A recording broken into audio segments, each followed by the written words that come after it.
மதிப்புக்குரிய செங்கோட்டை அண்ணன் அவர்கள் அவருடைய சொந்த முடிவா எடுத்திருக்கிறார். இப்போ அவர் எங்க கட்சியில இருந்து போயிருந்தா நாங்க அதை பத்தி நாங்க கருத்து சொல்ல முடியும். அவர் இன்னொரு கட்சியில இருந்து இன்னொரு கட்சிக்கு போயிருக்கார். அவருக்கு 50 வருடம் அனுபவம், 8-9 முறை சட்டமன்ற உறுப்பினர். அவர் ஒரு முடிவை எடுத்து ஒரு கட்சிக்கு போயிருக்கிறார். அதை பற்றி நம்ம விமர்சனமோ கருத்து சொல்லுவோ இருந்தால் அது சரியாக இருக்கு. குறிப்பா அவருடைய அந்த முடிவு அதிமுகவுக்கு தான் பின்னடைவு, அதனால உங்க கூட்டணிக்கும் இது பின்னடைவாகும் அப்படின்னு அரசியல் விமர்சகர்கள் பேசுறாங்க.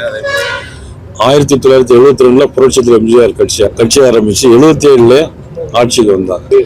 அவரை மாதிரி யாரும் உடனடியாக ஆட்சிக்கு வந்துட முடியாது. அவருடைய மறைவுக்கு பின்னால 3 முறை தொடர்ந்து புரட்சி தலைவர் முதலமைச்சர் அவர் உயிரோடு இருக்கிற வரைக்கும் திமுக ஆட்சிக்கு வரவே முடியாது. இன்னும் சொல்ல போனா திமுக என்னைக்குமே மக்கள் விருப்பத்தோட வந்ததே கிடையாது. இப்போ இந்த தேர்தல் வரும்போது இன்னொரு சலசலப்பு இந்த சலசலப்புனால இது அதிமுகவுடைய உள்கட்சி பிரச்சனை. பட் இதனால எங்களுடைய கூட்டணிக்கு எந்த பின்னடைவும் நிச்சயமாக வராது.